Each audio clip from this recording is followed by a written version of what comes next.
본문 말씀은 굉장히 익숙하리라 생각합니다. 근데 우리가 이 본문을 대할 때 꼭 기억해야 될 게 하나 있다면, 이 본문은 이 구절만 딱 따와서 읽으시면 안 된다는 사실입니다. 오늘 이 본문은 앞뒤 전체 문맥 속에서 다루어져야 되는데요, 에베소서 5장 18절에서의 대전제, 술 취하지 말라, 이는 방탕한 것이니 오직 성령으로 충만함을 받으라.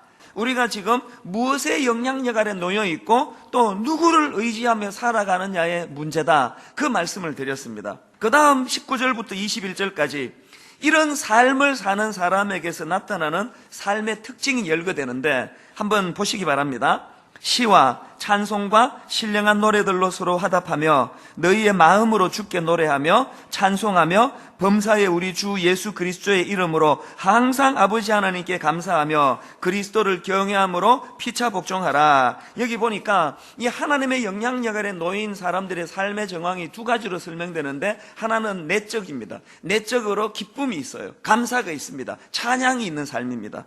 그런가 하면은 두 번째로는 이런 내적인 충만함을 바탕으로 해서 외적으로 대인관계에서 피차 복종의 정신을 가지려는 겁니다. 성령의 영향력 아래 하나님의 통치 아래 놓여진 우리 모두는 서로가 복종하는 자세로 높고 낮음이 없는 이런 정신으로 대인관계를 영위해야 된다, 그런 말씀을 선포하고는 아내가 또 남편이 또 자녀가 또 부모가 또 상전이 또 아랫사람이 어떤 삶을 살아야 되는가를 구체적으로 설명한 게 나오는데, 오늘 본문 에베소서 6장 1절에서 3절은 그 일환의 하나로 다루어지는 말씀이라는 것입니다. 오늘 6장 1절 말씀이요, 자녀들아 주 안에서 너희 부모에게 순종하라, 이것이 옳으니라 할 때 이 옳다는 것은 윤리적이고 도덕적으로 옳다는 뜻이 아닙니다. 이것은 영적인 것, 하나님의 창조 질서에 이게 옳다는 그런 뜻으로 해석해야 된다는 것입니다. 하나님께서는 태초에 설정해 놓으신 이 창조 질서가 있는데, 이것의 회복 중에 하나가 우리 부모님을 공경하는 것, 순종하는 것의 문제라는 겁니다. 그래서 이 부모 공경의 문제는요, 또 부모 순종의 문제는 영적인 문제와 밀접하게 연관이 있다는 것입니다. 디모데후서 3장에 보면은 이 말세에 하나님을 대적하는 현상이 나타나는데, 그때 일어나는 일들을 쭉 열거하는데, 한번 1절부터 보시기 바랍니다. 너는 이것을 알라. 말세에 고통하는 때가 이르러 사람들이 자기를 사랑하며 돈을 사랑하며 자랑하며 교만하며 비방하며 부모를 거역하며 감사하지 아니하며 거룩하지 아니하며 쭉 열거되는데, 그 중에 하나가 부모를 거역하며라는 항목이 여기 나와 있다는 겁니다. 그런가 하면 로마서 1장 28절부터에도 마찬가지예요. 또한 그들이 마음에 하나님 두기를 싫어하며 하나님께서 그들을 그 상실한 마음대로 내버려 두사 합당하지 못한 일을 하게 하셨으니, 그래서 어떤 일들이 일어나는가를 29절부터 한번 보시기 바랍니다. 곧 모든 불의, 추악, 탐욕, 악의가 가득한 자요, 시기, 살인, 분쟁, 사기, 악독이 가득한 자요, 수근수근하는 자요, 비방하는 자요, 하나님께서 미워하시는 자요, 능욕하는 자요, 교만한 자요, 자랑하는 자요, 악을 도모하는 자요. 그 다음에도 나옵니다. 부모를 거역하는 자요. 여기도 보니까 이 부모를 거역하는 것을 하나님과의 관계가 깨진 사람에게서 나타나는 영적인 현상으로 그렇게 설명하고 있다는 것입니다. 그렇기 때문에 이런 관점으로 이제 오늘 본문을 다시 살펴보셔야 되는데요, 1절과 2절을 다시 한번 보십시오. 자녀들아 주 안에서 너희 부모에게 순종하라, 이것이 옳으니라. 내 아버지와 어머니를 공경하라, 이것은 약속이 있는 첫 계명이니. 여기 보니까 우리가 부모님에 대해서 회복해야 되는 게 그게 두 가지가 있는데, 하나는 순종하라, 또 하나는 공경하라, 이렇습니다. 근데 여기에 순종하라라는 이 단어는 원어로 보면은 휘파쿠오라는 단어인데, 이 단어는 합성어입니다. 아래라는 뜻을 가지고 있는 휘포, 또 듣다라는 뜻을 가지고 있는 아쿠오, 이 둘의 합성어예요. 그러니까 여기 나오는 이 순종이라는 것은 직역하자면은 상대방의 말을 잘 듣고 경청하는 태도, 그렇게 해석할 수 있습니다. 그래서 오늘 본문에 나오는 내 부모를 순종하라는 말을 내 부모에게 경청하라, 그렇게 번역을 한다고 해도 틀린 번역이 아닙니다. 우리가 부모의 말에 경청하는 태도를 가져야 된다는 거예요. 그런가 하면 2절에 나오는 공경하라는 단어는 원어로 티마오라는 단어인데, 이 단어는 전쟁을 배경으로 한 용어라는 거예요. 이제 전쟁에서 승리하고 나면은 그 전리품을 이제 백성들에게 나눠주지 않습니까? 그때 그 전쟁 중에 각자가 이루었던 그 공들을 치하할 때 사용하는 단어가 티마오라는 것입니다.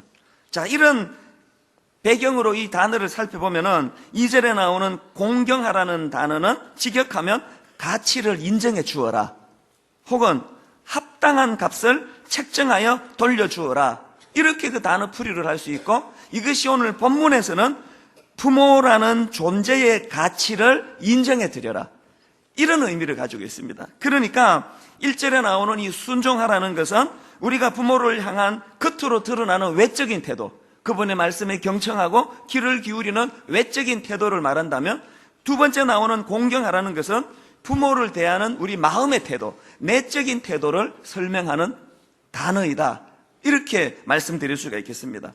그리고 또 한 가지 빠뜨리면 안 되는 게요, 여기 1절에 보니까 무슨 전제가 있습니까? 부모님께 순종하되, 부모님께 공경하되 주 안에서. 근데 이건 원어로 보면은 엔 크리스토스예요.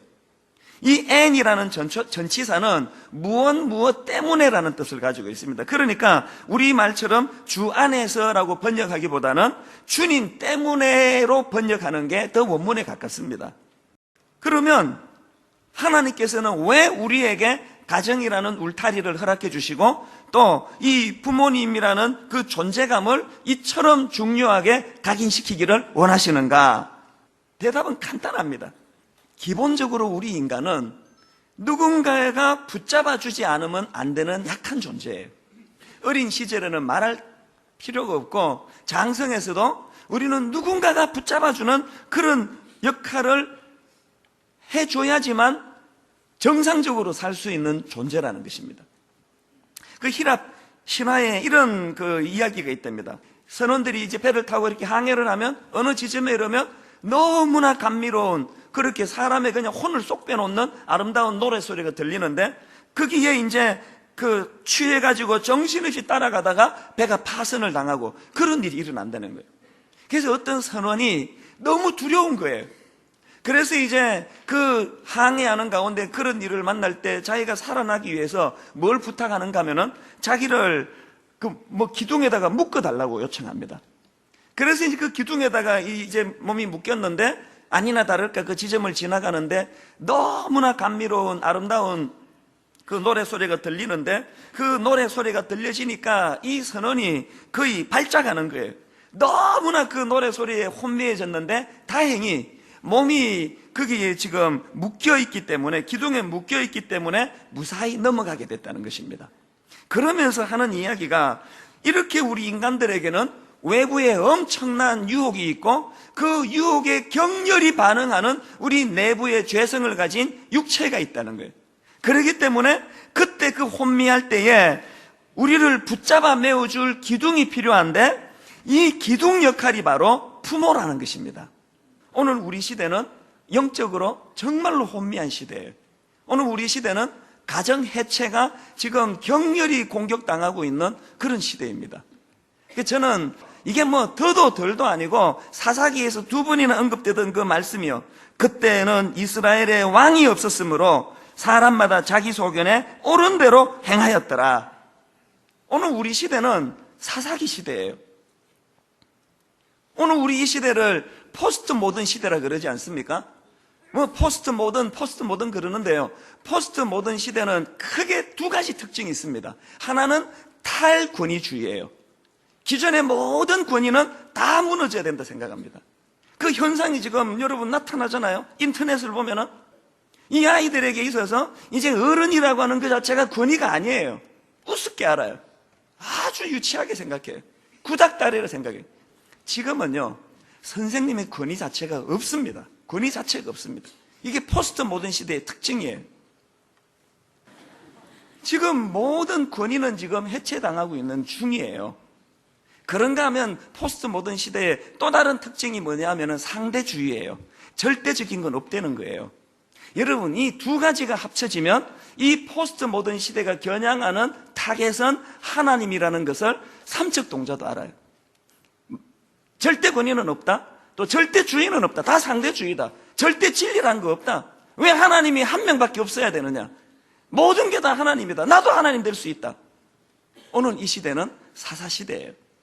근데 제가 가슴이 찢어지는 게 뭐냐면, 이게 오늘 저는 핍박시대라고 생각합니다.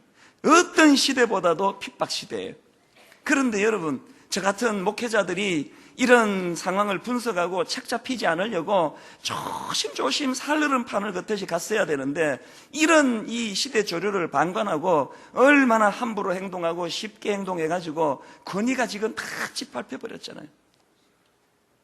그래서 저는 오늘 우리 시대가 급히 복구해야 되는 것은 건강한 권위의 회복이라고 생각하는데, 그 건강한 권위의 첫 출발은 가정에서의 부모의 권위라는 겁니다. 왜? 하나님의 가장 원초적인 기관은 가정이고, 그 가정에 부여해 주신 부모에 대한 영적 권위야말로 어른됨의 첫 출발이기 때문에 그렇습니다. 그래서 저는 오늘 본문 말씀을 가지고 이것과 관련해서 두 가지 기도 제목을 좀 나누려고 합니다. 첫째로요, 가정에서 이 부모님의 권위가 회복되어야 된다는 것입니다. 에베소서 6장 1절, 자녀들아 주 안에서 너희 부모에게 순종하라. 이것이 영적으로 옳으니라.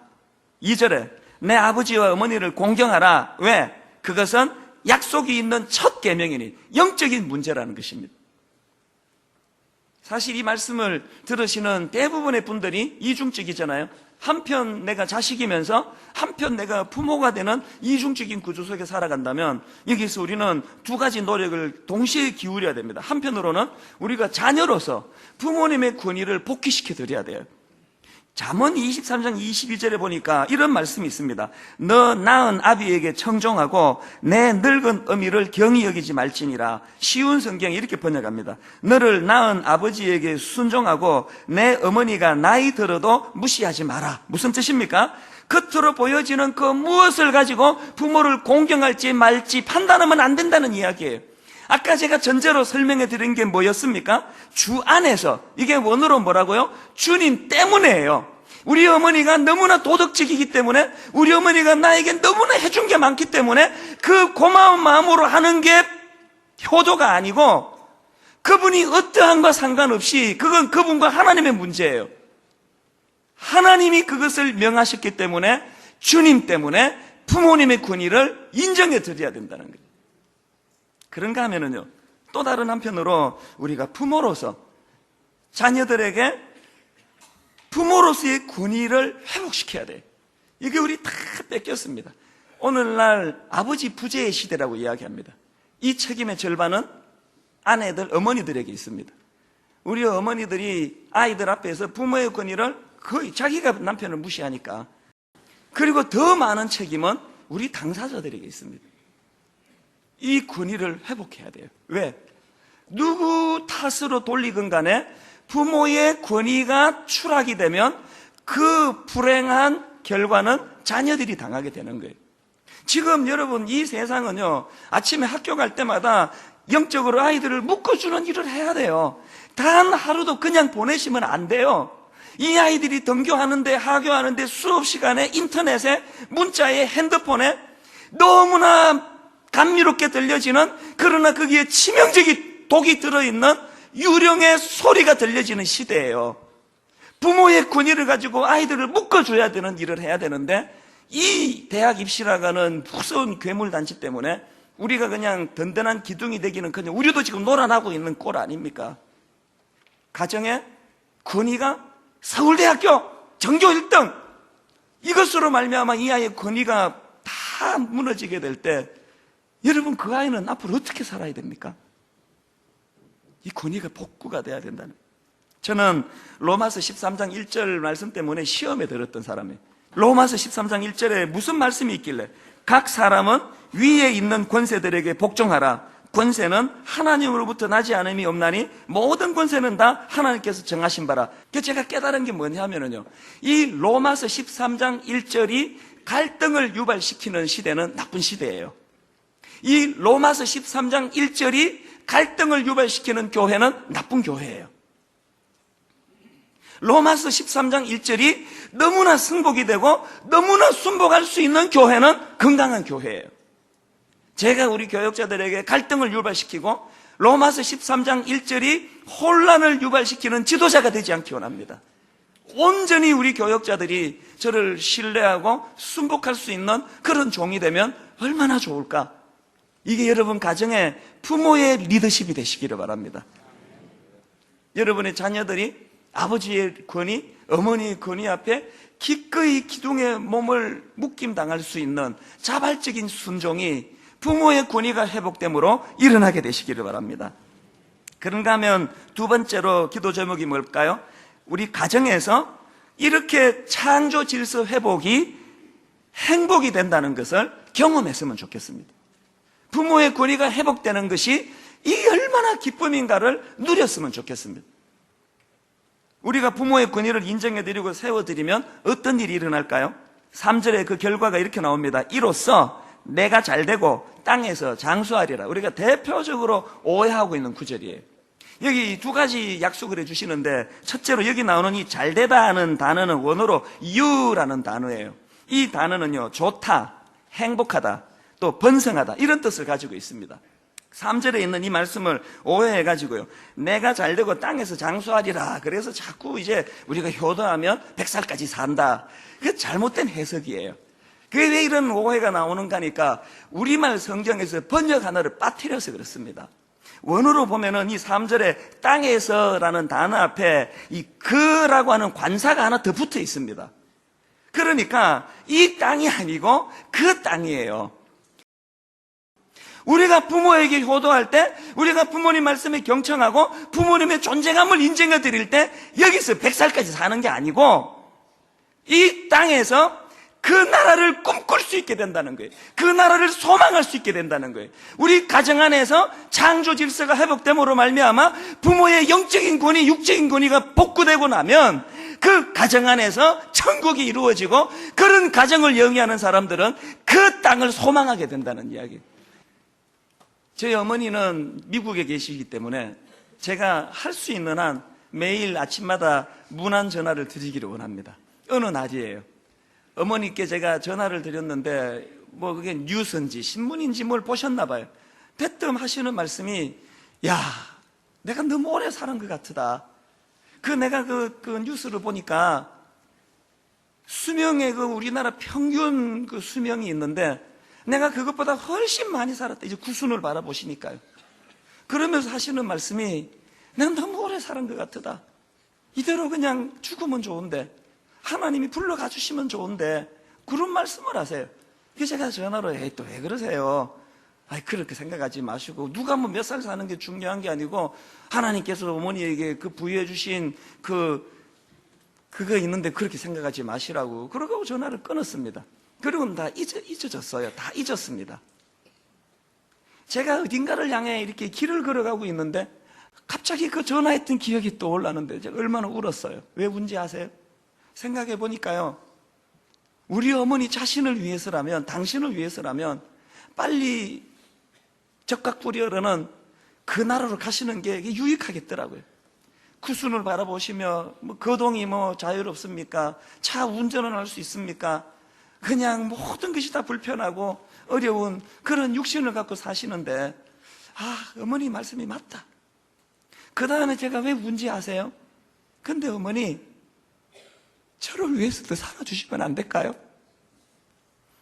이 시대 목사로 살아가는 것이 얼마나 혼란스럽고 얼마나 무거운 책무인데, 어머니 내 기둥이 되어 주셔야 하잖아요.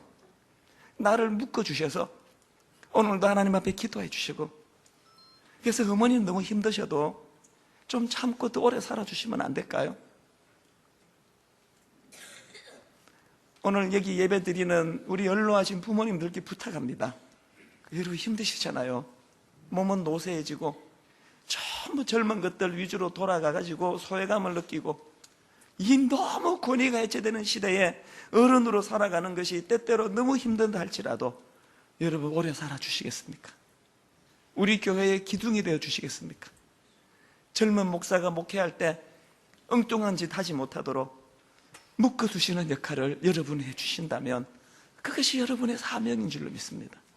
여러분 가정에 우리 어른들의 권위가 회복이 되고 저분들이 비록 연로하셨지만 잠언에 있는 말씀처럼 가정의 자녀와 그 자녀 손들을 묶어주시는 기둥 역할을 해주신다면 오늘 우리 가정에 질서가 회복될 줄로 믿습니다.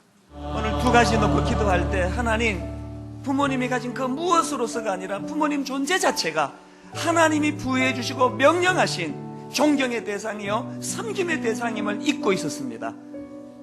자녀의 도리가 회복되게 하여 주시고, 두 번째, 하나님 내 자녀들에게 이 온갖 유혹하는 현란한 귀신의 울음소리가 난무하는 이 시대에 우리 아이들을 건강하게 묶어주는 기둥 같은 부모 되게 하여 주시고, 우리 가정의 부모의 영적인 권위가 회복되게 하여 주시옵소서. 우리 두 가지 조건 합심해서 같이 기도하시겠습니다. 하나님 아버지, 아픈 마음으로 기도하는 우리의 기도를 외면치 마시고, 이곳에 모인 귀한 우리 어르신들이 더 이상 마음에 소외감을 느끼고 아픔을 겪고 이 땅을 사는 것이 고통이 되지 않도록 인도해 주시고, 뿐만 아니라 젊은 세대에게 우리가 건강한 기둥 역할하는 부모가 되게 하여 주시옵소서. 너무나 세상이 혼미합니다. 도대체 어디로 굴러갈지 너무나 두려운 세상입니다.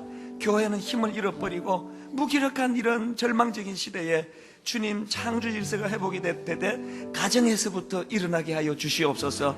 부모의 권위가 회복이 될 때 이제 교회의 권위도 회복이 되고 하나님 그 악한 세상 풍조와 맞서 싸울 힘을 제공받는 줄 믿사오니 그 은혜가 우리의 가정 안에서 일어나게 하여 주시옵소서.